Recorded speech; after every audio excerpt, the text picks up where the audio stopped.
আমার কিছু হলে ক্ষতি নেই, কিন্তু আমার প্রাণের ইচ না খেয়ে অনেক কষ্ট পাচ্ছে। দয়া করে আমার অক্সিজেন, আমার বউয়ের জন্য কিছু আহারের ব্যবস্থা করে দাও। এখনই তোমার প্রিয়তমাকে ডাকো। আর দর্শক বন্ধুরা, এখনই সাবস্ক্রাইব বাটনে ক্লিক করে দিন। এক জাদুকরি উপহার পাঠাচ্ছি। জাদুর গাব ভাই, তুমি আজ আমার রাজকন্যাকে নতুন জীবন দিলে, তোমায় অনেক ধন্যবাদ। ওরে পাপিষ্ঠ গরিলা, তোর এত বড় সাহস! এখনই পালা, নইলে তোকে বনের মাছ বানিয়ে ছাড়বো। গহীন এক বনের মাঝে বসবাস করত শিয়াল আর তার প্রাণের চেয়েও প্রিয় বউ ইস। ঘন সেই জঙ্গলে হঠাৎ শুরু হলো তীব্র খাদ্য সংকট। খাবারের অভাবে তারা দুজনে প্রায় না খেয়ে দিন কাটাতে লাগল। ও বউ, জঙ্গল জুড়ে আজ এই আকাল আর খাদ্য সংকট। এই কঠিন সময়ে কেউ আমাদের পাশে দাঁড়ালো না গো।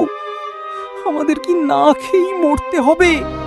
ও আমার প্রাণের স্বামী গো, ওসমান, তুমি এভাবে ভেঙে পড়ো না। ওই তো পশ্চিম দিকটা দেখা যাচ্ছে, ওদিকে গিয়ে দেখো না, ভাগ্যে কিছু জোটে কিনা। ও আমার রাজকন্যা গো, তুমি যখন বলছো আমি যাচ্ছি।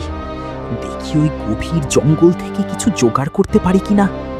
আর দর্শক বন্ধুরা, আমাদের চ্যানেলটি সাবস্ক্রাইব করতে একদম ভুলবেন না।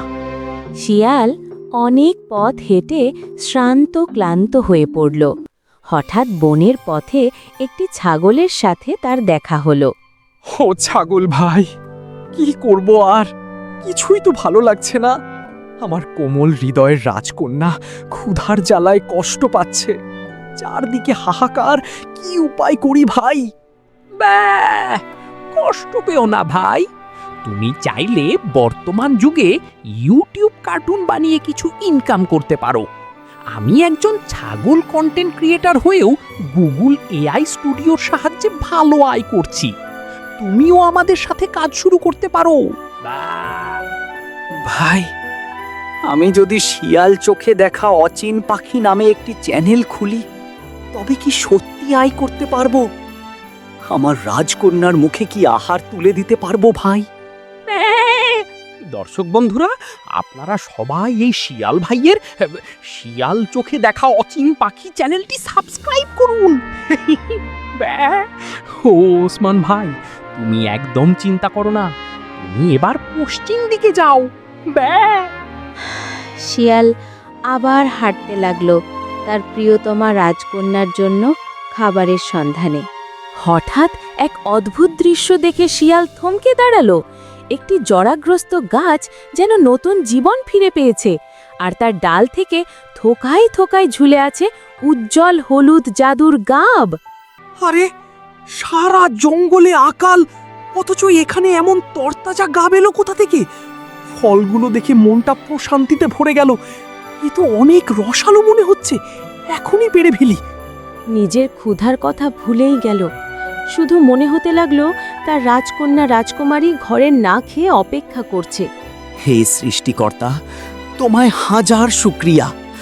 আমার কোমল হৃদয়ের রাজকন্যার জন্য আজ আমি সেরা উপহার পেয়ে গেছি।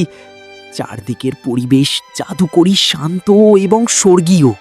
অমনি সেই গাছের ভেতর থেকে এক গম্ভীর ও শক্তিশালী কণ্ঠস্বর ভেসে এলো। ওরে শিয়াল, খবরদার! আমাকে ছিঁড়লে কিন্তু তোমার বউয়ের অনেক বড় ক্ষতি হবে। আমাকে আমার মতো বাঁচতে দাও। ওরে বাবা, গাব গাছ কথা বলছে। হাত জোর করে, ও জাদুর বৃক্ষ, আমি তোমার কাছে ক্ষমা চাইছি। আমার কিছু হলে ক্ষতি নেই, কিন্তু আমার প্রাণের ইচ না খেয়ে অনেক কষ্ট পাচ্ছে। দয়া করে আমার অক্সিজেন, আমার বউয়ের জন্য কিছু আহারের ব্যবস্থা করে দাও। তোমার বউয়ের প্রতি এই পবিত্র ভালোবাসা দেখে আমি মুগ্ধ। আমি তোমাদের খাবারের ব্যবস্থা করব। তোমার রাজকন্যাকে এখানে ডাকো। তুমি তো জাদুর গাছ। আমার কোমল হৃদয়ের রাজকন্যা এখানে এলে তোমার ফল খেলে কোনো বিপদ হবে না তো? ওসমান ভাই, আমাকে অবিশ্বাস করো না। এখনই তোমার প্রিয়তমাকে ডাকো। আর দর্শক বন্ধুরা, এখনই সাবস্ক্রাইব বাটনে ক্লিক করে দিন। ও রাজকন্যা, ও বউ গো, জলদি এসো, দেখে যাও কি এক আশ্চর্য কাণ্ড ঘটেছে। ওগো মাহমুদুল, তুমি কতদিন ধরে না খেয়ে আছো? যদি খাবার না পাই তবে তোমার এই বুকেই মাথা রেখে আমি শেষ নিঃশ্বাস ত্যাগ করব। আমাকে ছেড়ে তুমি কোথাও যেও না। শোনো ইক, তোমরা অনেক কষ্ট সয়েছ, একটুও ভয় পেও না। তোমাদের ভালোবাসার পুরস্কার হিসেবে আমি এক জাদুকরি উপহার পাঠাচ্ছি। এক জাদুকরি উপহার পাঠাচ্ছি। হঠাৎ পুরো এলাকা জাদুকরি আলোয় উদ্ভাসিত হলো। সেই আলো থেকে একটি ঝুড়িতে টকটকে আপেল, ডিম আর সতেজ গাব হাজির হলো। সুবহানাল্লাহ, এত প্রাচুর্য আমি কখনো দেখিনি। জাদুর গাব ভাই, তুমি আজ আমার রাজকন্যাকে নতুন জীবন দিলে, তোমায় অনেক ধন্যবাদ। তাদেরই খুশির কথা ঝোপের আড়াল থেকে শুনছিল বনের ধূর্ত চোর গরিলা। সে মনে মনে গাছটি হাতানোর ফন্দি আটল। শিয়ালের এত বড় কপাল, জাদুর ফল পেয়েছে। ওই গাছটা চুরি করে আমি বনের সবচেয়ে বড় ব্যবসায়ী হব। বন্ধুরা, চ্যানেলটি সাবস্ক্রাইব করুন, আজ রাতেই কাজ সারব। স্বামী, ঝোপের ওপারে কে যেন কথা বলছে না? আমার বড় ভয় লাগছে। চলো এখান থেকে যাই, আজ তোমার বুকে মাথা রেখে শান্তিতে ঘুমাবো। ভয় পেও না রাজকন্যা, এই জাদুর গাছই আমাদের রক্ষাকর্তা। চলো ঘরে যাই, আজ পেট ভরে খাবো। রাত নামল গহীন বনে, চারদিকে ঘুটঘুটে অন্ধকার। গরিলা চুপি চুপি এসে জাদুর গাব গাছের মূলে হাত দিল।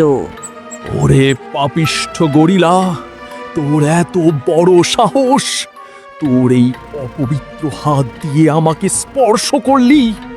এখনই পালা, নইলে তোকে বনের মাছ বানিয়ে ছাড়বো। ওরে বাবারে, গাছ কথা বলে। মাগো, আমি আর কোনোদিন চুরি করব না। বন্ধুরা, আমাকে বাঁচাতে এখনই সাবস্ক্রাইব করে দিন। গরিলা, আমি জানি বনের এই সংকটে তুই পথ হারিয়েছিস। এই নে, কিছু ফল নিয়ে যা। এই ফল থেকে বনের অভাব দূর হবে, কিন্তু কথা দে আর কখনো চুরি করবি না। না জাদুর গাব ভাই, আমি আর ভুল করব না। আমি শিয়াল ভাইয়ের সাথে মিলে মিশে ব্যবসা করব। আমাকে মাফ করে দিন। মনে রেখো গরিলা ভাই, বিপদে কেউ পাশে থাকে না। তাই কারো ওপর শতভাগ ভরসা না রেখে নিজের কর্মের ওপর বিশ্বাস রাখতে শেখো। এখন যাও এখান থেকে। ধন্যবাদ বাস্তবতার এই কঠিন শিক্ষা দেওয়ার জন্য। আপনাকে অনেক কৃতজ্ঞতা। আমি কখনো এমন শিক্ষা আগে পাইনি। গরিলা সেই শিক্ষা নিয়ে বনের অন্য প্রান্তে চলে গেল। পরদিন সকালে পুকুর ঘাটে এক অভাবনীয় দৃশ্য দেখা গেল। বউ, রাজকন্যা, দেখো দেখো, নদীর পাড়ে কত সবজি হয়েছে, আর পুকুরের রুই মাছগুলো কেমন খেলা করছে। এ তো পুরো জঙ্গলটাই স্বর্গ হয়ে গেছে। চলো সবজি আর মাছ নিয়ে আমরা বাজারে যাই, আজ অনেক বিক্রি হবে। তারা পুকুর থেকে মাছ ধরল আর টাটকা সবজি তুলল। তখন সেখানে লজ্জিত মুখে গরিলা হাজির হলো। ওসমান ভাই, আমি লজ্জিত। গত রাতে আমি জাদুর গাছটি চুরি করতে গিয়ে বাস্তবতার শিক্ষা পেয়েছি। আমি চাই তোমার সাথে মিলে ব্যবসা করতে। তুমি কি আমাকে সুযোগ দেবে? ঠিক আছে গরিলা ভাই, আমরা একসাথে ব্যবসা করব, কিন্তু আমাদের এই চ্যানেলটি যদি সবাই সাবস্ক্রাইব করে তবেই উন্নতি হবে। বন্ধুরা, সাবস্ক্রাইব করতে ভুলবেন না। বাজারে দেখা হবে। বাজারে গিয়ে জাদুর ফলের সুগন্ধে চারপাশ মেতে উঠল। বনের হাঁস আর ছাগল অবাক হয়ে কাছে এলো। ওসমান ভাই, সারাদিন তো শুধু রাজকন্যার বুকে মাথা রেখে শুয়ে থাকো। এত চমৎকার ফল কোথায় পেলে? আমাকে কিছু দাও, আমি বাড়ি যাব।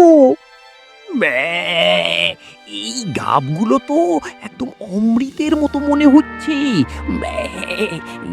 গরিলা ভাই, ও গরিলা ভাই, আমাদের কিছু দেবেন? আমাদের সামান্য কিছু দেবেন কি? ব্যাঁ। ঠিক তখনই বনের রাজা সিংহ রাজু হাজির হলো। ওসমান, এত জাদুর খাবার কোথায় পেলে? সত্যি বলো, নইলে আজ তোমাকেই আমার ডিনার বানাবো। আর বন্ধুরা, সাবস্ক্রাইব না করলে কিন্তু আমি খেপে যাব। মহারাজ ক্ষমা করবেন, এই সব কিছু সেই জাদুর গাব গাছের দয়া। তিনি আমাদের এই প্রাচুর্য দিয়েছেন। রাজা মশাই, শিয়াল সত্যি বলছে, ওই গাছ অত্যন্ত শক্তিশালী এবং পরম সত্যের পথপ্রদর্শক। বেশ, আমি সেই জাদুর গাছের দর্শন পেতে চাই। চলো সবাই সেখানে যাই। সবাই সেই গাছের সামনে গিয়ে দাঁড়ালো। সিংহ বিস্ময়ে প্রশ্ন করল, হে জাদুর গাব, আপনি কি আসলেই এই বনের প্রাণীদের সাহায্য করছেন? হ্যাঁ মহারাজ, শিয়াল ও তার প্রিয়তমা অত্যন্ত সৎ এবং ক্ষুধার্ত ছিল। যারা সৎ, আমি কেবল তাদেরই সহায় হই। আমি আপনার প্রতি অবনত মস্তকে কৃতজ্ঞতা জানাচ্ছি।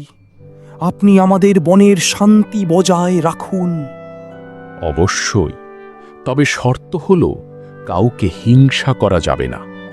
আজ থেকে কেউ এই বনে না খেয়ে থাকবে না।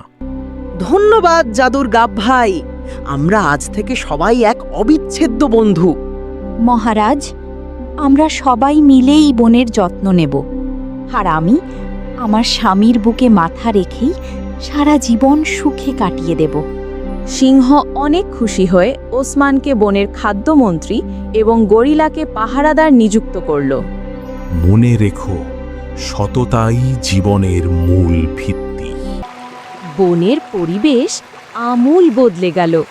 জাদুর গাবের ছোঁয়ায় চারদিকে এখন শুধুই উৎসবের আনন্দ। আজ আনন্দে আমি অনেক ডিম পারবো। জাদুর গাবের জয় হোক।